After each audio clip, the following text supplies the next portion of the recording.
నమస్కారం. వీకెండ్ గీత. గీత అంటే అమ్మాయి కాదండి, వేదమాత భగవద్గీత.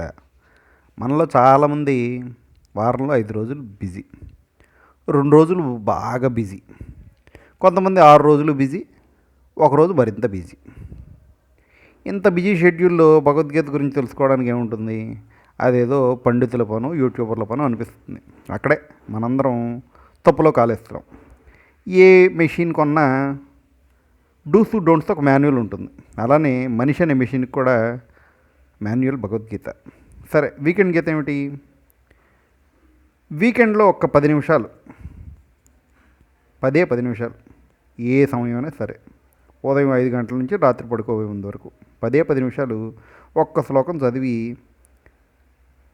మీ పనులు మీరు చూసుకోండి. అర్థం వద్దు, అప్పచెప్పాలని అనుకోవద్దు, బాగా పెద్దగా అందంగా చెప్పాలని అనుకోవద్దు. కేవలం చదవండి.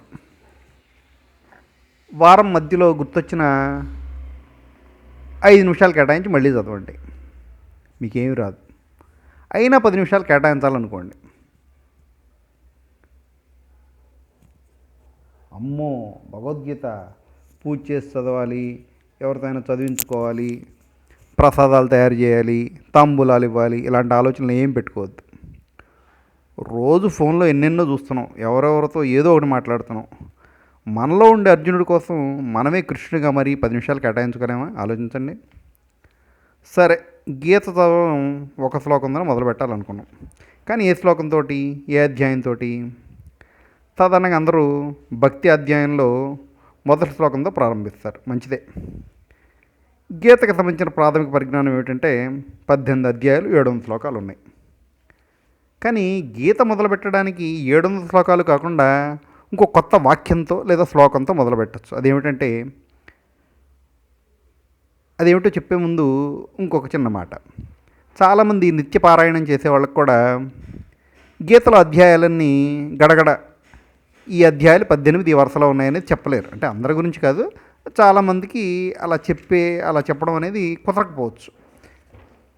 మనం అలా కాకుండా ముందే అధ్యాయాల పేర్లన్నీ ఏ వరుస క్రమంలో చెబితే గుర్తుంటాయో అది నేర్చుకుని అక్కడి నుంచి తర్వాత గీతలోకి వెళ్దాం. అదేమిటంటే ఆ వాక్యం లేదా ఆ శ్లోకం: అసాకగ్న క ఆజ్ఞ అరావివి భక్షేగు పుదై శ్రమో. మరోసారి: అసాకగ్న క ఆజ్ఞ అరావివి భక్షేగు పుదై శ్రమో. ఇది కొంచెం వేగంగా, అందంగా. అసాకజ్ఞ క ఆజ్ఞ అరావివి భక్షేగు పుదై శ్రమో. ఏమీ లేదండి. ఆ అంటే అర్జున విషాదయోగం, స అంటే సాంఖ్యయోగం, క అంటే కర్మయోగం, జ్ఞ అంటే జ్ఞానయోగం, క అంటే కర్మ సన్యాసయోగం, క ఆజ్ఞలో క అంటే కర్మ సన్యాసయోగం, ఆ అంటే ఆత్మ సంయమ యోగం, జ్ఞ అంటే జ్ఞాన విజ్ఞాన యోగం, ఆ అంటే అక్షర పరబ్రహ్మ యోగం, రా అంటే రాజవిద్య రాజయోగ యోగం, అరావివి వి ఒకటి విభూతి యోగం, ఒకటి విశ్వరూప సందర్శన యోగం.